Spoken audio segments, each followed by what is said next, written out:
Hi dears, welcome back to our channel. നമ്മളിന്ന് വളരെ stylish ആയിട്ടുള്ള ഒരു സ്ലീവ് ഡിസൈനാണ് മേക്ക് ചെയ്തെടുക്കുന്നത്. പാൻറ്റിൻ്റെ ബോട്ടം ഭാഗത്ത് നമുക്ക് ഇതേ ഡിസൈൻ ചെയ്തെടുക്കാവുന്നതാണ്. നമ്മൾ ഈ ഒരു ഡിസൈൻ ചെയ്തെടുക്കാനായിട്ട് കുറച്ച് സ്ട്രിപ്സ് ആണ് വേണ്ടത്. 3 ഇഞ്ച് വിഡ്ത്താണ് നമ്മൾ ഈ സ്ട്രിപ്പിന് കൊടുത്തിരിക്കുന്നത്. അത് നമ്മളുടെ ആവശ്യത്തിന് ലെങ്ത് എടുക്കുക എന്നുള്ളതേ ഉള്ളൂ. നമ്മൾ 3 ഇഞ്ച് വിഡ്ത്ത് കൊടുത്തതിന് ശേഷം നല്ല വശങ്ങൾ തമ്മിൽ ഇതുപോലെ വെച്ച് കൊടുക്കുകയാണ് ചെയ്യുന്നത്. ഫോൾഡ് ചെയ്യുമ്പോൾ നല്ല വശങ്ങൾ തമ്മിൽ വെച്ച് കൊടുക്കുക. എന്നിട്ട് അതിൻ്റെ സൈഡ് വഴി ഇതുപോലെ സ്റ്റിച്ച് ചെയ്തെടുക്കുകയാണ് ചെയ്യേണ്ടത്. നമ്മളുടെ വീഡിയോസൊക്കെ ഇഷ്ടപ്പെടുന്നുണ്ടെങ്കിൽ സപ്പോർട്ട് ചെയ്യണം. ഇതുപോലുള്ള പുതിയ പുതിയ വീഡിയോസൊക്കെ കൂടുതലായിട്ട് ഇടാനായിട്ട് ശ്രമിക്കാവേ. ഇനി നമ്മൾ ഈ സ്ട്രിപ്പിനെ 2 ഇഞ്ച് വിഡ്ത്താണ്.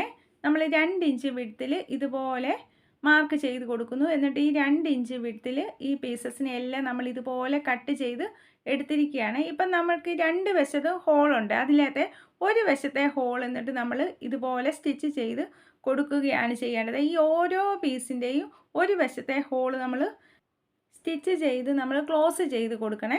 എന്നിട്ട് നമ്മളിങ്ങനെ തിരിച്ചെടുക്കുകയാണ് ചെയ്യേണ്ടത്. ഈ ഓരോ പീസസും നമ്മൾ ഇതുപോലെ ചെയ്തെടുക്കണം. എന്നിട്ട് ഇതിൻ്റെ കോർണറുകൾ നമ്മളൊരു നീഡിൽ ഉപയോഗിച്ച് നന്നായിട്ട് ഷാർപ്പാക്കി കൊടുത്ത് നല്ല നീറ്റാക്കി എടുക്കുകയാണ് ചെയ്യേണ്ടത്. ഇപ്പോൾ എല്ലാ പീസസും നമ്മളിങ്ങനെ ഒരു വശത്തെ ഹോള് ഇത് ക്ലോസ് ചെയ്ത് കൊടുത്ത് ഇതുപോലെ സ്റ്റിച്ച് ചെയ്ത് എടുത്തിരിക്കുകയാണ്.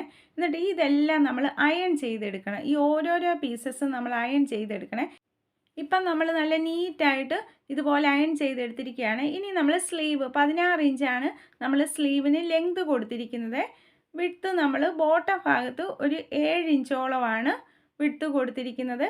അതുപോലെ തന്നെ ആം ഹോളിൻ്റെ ഭാഗത്ത് 9 ഇഞ്ചോളമാണ് നമ്മൾ ഇതുപോലെ സ്ലീവിന് കൊടുത്തിരിക്കുന്നത്. ഈ സ്ലീവ് അവനവൻ്റെ പാകത്തിന് കട്ട് ചെയ്തെടുക്കുക എന്നുള്ളതേ ഉള്ളൂ. ഓരോരുത്തരുടെ അളവിൽ കട്ട് ചെയ്തെടുക്കുക. എൻ്റെ സ്ലീവിനെ നമ്മളിങ്ങനെ നിവർത്തി കൊടുക്കുന്നത്. നമ്മളുടെ സ്ലീവിൻ്റെ നല്ല വശത്തിലേക്കാണ് നമ്മളിപ്പം മേക്ക് ചെയ്ത് വെച്ചിരിക്കുന്ന ആ ഡിസൈൻ ഇങ്ങനെ വെച്ച് കൊടുക്കുകയാണ് ചെയ്യേണ്ടത്.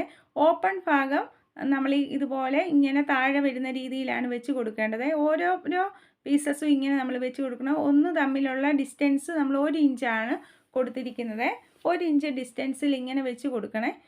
ഓരോ പീസസും നമ്മൾ 1 ഇഞ്ച് ഒരെണ്ണം വെച്ചതിന് ശേഷം 1 ഇഞ്ച് വിട്ട് കൊടുത്താണ് ഇങ്ങനെ വെച്ച് കൊടുക്കുന്നത്. അപ്പോൾ നമ്മൾ ഈ സ്റ്റിച്ച് ചെയ്യുന്ന ഭാഗത്താണ് നമ്മളുടെ ഓപ്പൺ ആയിട്ടുള്ള നമ്മൾ ഈ സ്ട്രിപ്പിന് ഒരു സൈഡ് ഓപ്പൺ ഇല്ലേ, ആ ഓപ്പൺ സൈഡ് വരേണ്ടത്. അതിൻ്റെ നേരെ ഓപ്പോസിറ്റ് സൈഡ് ആ ക്ലോസ് ആയ ഭാഗമാണ് വരേണ്ടത്. ഈ രീതിയിൽ ഇങ്ങനെ നമ്മളിങ്ങനെ വെച്ച് കൊടുത്തു. ഇനി നമ്മൾ ഇതുപോലെ ഒന്നുകൂടെ ഫോൾഡ് ചെയ്ത് കൊടുക്കുന്നു. എന്നിട്ട് അതിൻ്റെ മുകളിൽ കൂടി നമ്മൾ ഇതുപോലെ സ്റ്റിച്ച് ചെയ്ത് എടുക്കുകയാണ് ചെയ്യേണ്ടത്. നമ്മളുടെ വീഡിയോസൊക്കെ ഇഷ്ടപ്പെടുന്നുണ്ടെങ്കിൽ ഇതുപോലുള്ള പുതിയ പുതിയ വീഡിയോസുകളൊക്കെ ഇനി തുടർ ദിവസങ്ങളിൽ ഇടാൻ ശ്രമിക്കാവേ. അപ്പം സപ്പോർട്ട് ചെയ്യണേ. ഇങ്ങനെ നമ്മൾ സ്റ്റിച്ച് ചെയ്തതിന് ശേഷം ഇതിനെ നമ്മളിങ്ങനെ തിരിക്കുന്നു. എന്നിട്ട് ഇതിൻ്റെ പുറത്തു കൂടി നമ്മൾ ഒന്നുകൂടെ പ്രസ് സ്റ്റിച്ച് ചെയ്ത് കൊടുക്കുകയാണ്. ഇപ്പം നല്ല രസത്തിൽ നമുക്കിവിടെ ഇങ്ങനെ ലഭിച്ചിട്ടുണ്ട്. ഇനി നമ്മൾ ഇവിടെ നിന്ന് 1 ഇഞ്ച് വിഡ്ത്ത് മുകളിലേക്ക് മാർക്ക് ചെയ്ത് കൊടുക്കുകയാണ്.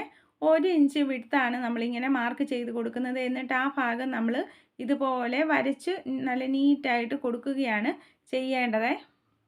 ഇനി നമ്മൾ ഇതുപോലെ അടുത്ത ഡിസൈൻ നമ്മൾ ഇങ്ങനെ വെച്ച് കൊടുക്കുകയാണ്. ഇങ്ങനെ വെച്ച് കൊടുക്കുമ്പോൾ താഴെ നിന്ന് നമ്മൾ ആ വിടവ് വരുന്ന ആ ഭാഗം വരുന്നിടത്താണ് മുകളിൽ അത് കണക്കാക്കിയാണ് നമ്മൾ ഓരോ ഡിസൈനും വെച്ച് കൊടുക്കേണ്ടത്. ഇങ്ങനെ വെച്ച് കൊടുക്കുമ്പോൾ നമ്മൾ ആ സ്റ്റിച്ച് ചെയ്ത് വരുന്ന ആ ലൈനിലാണ് നമ്മളുടെ ഓപ്പൺ ഭാഗം വരേണ്ടത്. ഈ വെച്ച് കൊടുക്കുന്ന ഓരോ സ്ട്രിപ്പിൻ്റെയും മുകൾ ഭാഗത്തേക്കാണ് ഓപ്പൺ വരേണ്ടത്. താഴ്ഭാഗത്ത് ക്ലോസ് ആയ ഭാഗമായിരിക്കണം കിട്ടുന്നത്. ഇതുപോലെ നമ്മളിങ്ങനെ ആ 1 ഇഞ്ച് വിഡ്ത്തുള്ള വരച്ച ലൈനിലൂടെ നമ്മൾ ഇതുപോലെ വെച്ച് കൊടുക്കുന്നു. എന്നിട്ട് ഇത് ഭാഗം നമ്മൾ ബാലൻസ് നിൽക്കുന്നത് കട്ട് ചെയ്ത് കൊടുക്കുകയാണ് ചെയ്യുന്നത്. എന്നിട്ട് നമ്മൾ നമ്മളുടെ സ്ലീവിൻ്റെ ഭാഗം ഒന്ന് ഫോൾഡ് ചെയ്ത് കൊടുത്ത് ഇതുപോലെ സ്റ്റിച്ച് ചെയ്ത് എടുക്കുകയാണ് ചെയ്യേണ്ടത്. ഇപ്പം നല്ല നീറ്റായിട്ട് നമുക്ക് അടുത്ത ഭാഗം ലഭിച്ചിട്ടുണ്ട്. ഇനി നമ്മൾ ഇതിൻ്റെ മുകളിലേക്ക് വീണ്ടും 1 ഇഞ്ച് ഇങ്ങനെ മാർക്ക് ചെയ്ത് കൊടുക്കുകയാണ്. എന്നിട്ട് ആ ഭാഗം നമ്മൾ കറക്റ്റായിട്ട് വരച്ച് കൊടുക്കുന്നു. എന്നിട്ട് നമ്മൾ ഇതുപോലെ വെച്ച് കൊടുക്കുകയാണ്. ഇവിടെ വെച്ച് കൊടുക്കുമ്പോൾ ആ താഴത്തെ ഗ്യാപ്പ് വരുന്ന ആ ഭാഗത്താണ് നമ്മളിങ്ങനെ വെച്ച് ഓരോ പീസസും വെച്ച് ഇങ്ങനെ നല്ല നീറ്റാക്കിയിട്ട് കൊടുക്കേണ്ടത്. എന്നിട്ട് ഇവിടെയും നമ്മൾ ബാലൻസ് ഉള്ളത് കട്ട് ചെയ്ത് കൊടുക്കുന്നു. എന്നിട്ട് ഈ ഭാഗം നമ്മൾ ഇതുപോലെ ഫോൾഡ് ചെയ്ത് കൊടുക്കുകയാണ് ചെയ്യുന്നത്. എന്നിട്ട് ഈ ഭാഗം നല്ല നീറ്റായിട്ട് നമ്മളിങ്ങനെ സ്റ്റിച്ച് ചെയ്ത് എടുക്കുകയാണ് ചെയ്യേണ്ടത്. ഇപ്പം നല്ല നീറ്റായിട്ട് നമുക്കിങ്ങനെ ലഭിച്ചിട്ടുണ്ട്. ഇനി ഇതിൻ്റെ മുകളിലേക്ക് 1 ഇഞ്ച് വിഡ്ത്ത് നമ്മൾ കൊടുക്കുന്നു. എന്നിട്ട് അവിടേക്ക് ഇതുപോലെ നമ്മളുടെ ഈ ഓരോരോ സ്ട്രിപ്പും വെച്ച് കൊടുക്കുകയാണ് ചെയ്യേണ്ടത്. ഇങ്ങനെ ചെയ്ത് എടുത്തതിന് ശേഷം ഈ ഭാഗത്ത് ബാലൻസ് നിൽക്കുന്നത് നമ്മൾ ഇങ്ങനെ കട്ട് ചെയ്ത് മാറ്റുന്നു. അതിനുശേഷം ഇതുപോലെ മടക്കി ഫോൾഡ് ചെയ്ത് സ്റ്റിച്ച് ചെയ്യുകയാണ്. ഇങ്ങനെ നമുക്ക് എത്ര ലെയർ വേണമെങ്കിലും വെച്ച് കൊടുക്കാവേ. നമ്മളിപ്പോൾ ഒരു ലെയർ കൂടെ ഇതുപോലെ വെച്ച് കൊടുത്ത് സ്റ്റിച്ച് ചെയ്തെടുക്കുകയാണ് ചെയ്യുന്നത്. സെയിം പ്രോസസ്സാണ് നമ്മളിവിടെ ചെയ്തിരിക്കുന്നത്. ഇതുപോലെ നീറ്റായിട്ട് നല്ല പെർഫെക്റ്റ് ആയിട്ട് നമുക്ക് ഈ ഭാഗങ്ങൾ ഇങ്ങനെ ലഭിച്ചിട്ടുണ്ട്. ഇപ്പം നമ്മളുടെ സ്ലീവിന് 11 ഇഞ്ചാണ് ലെങ്ത് സ്റ്റിച്ച് ചെയ്ത് കഴിയുമ്പോൾ കിട്ടുന്നത്. അപ്പോൾ അത് കാൽക്കുലേറ്റ് ചെയ്ത് വേണം നമ്മൾ ക്ലോത്ത് കട്ട് ചെയ്യുമ്പോൾ നമ്മളുടെ ലെങ്ത് എടുക്കാൻ. ഇനി നമുക്ക് ഫോൾഡ് ചെയ്ത് സ്ലീവ് ആക്കി എടുത്താൽ മതി. നമ്മൾ ഈ ഒരു സെയിം മെത്തേഡിൽ തന്നെ നമുക്ക് നമ്മളുടെ പാൻറ്റിൻ്റെ ബോട്ടം ഭാഗത്ത്, പെൻസിൽ പാൻറ്റിൻ്റെയൊക്കെ ബോട്ടം ഭാഗത്ത് ഈ ഒരു മെത്തേഡിൽ സ്റ്റിച്ച് ചെയ്തെടുക്കാവേ. അതുപോലെ തന്നെ ഇപ്പം നമ്മൾ ഈ ഓരോരോ വെച്ച് കൊടുത്തിരിക്കുന്ന ഈ അലക്കുകളിൽ നമുക്ക് ഓരോ ബീഡ്സ് വേണമെങ്കിലും വെച്ച് കൊടുക്കാവേ. അപ്പോൾ അങ്ങനെയൊക്കെ നമുക്കിത് ഡിസൈൻ ചെയ്തെടുക്കാം നമ്മുടെ ഇഷ്ടത്തിന്. അപ്പം നമ്മളുടെ വീഡിയോസൊക്കെ ഇഷ്ടപ്പെടുന്നുണ്ടെങ്കിൽ സപ്പോർട്ട് ചെയ്യണേ. Thank you for watching.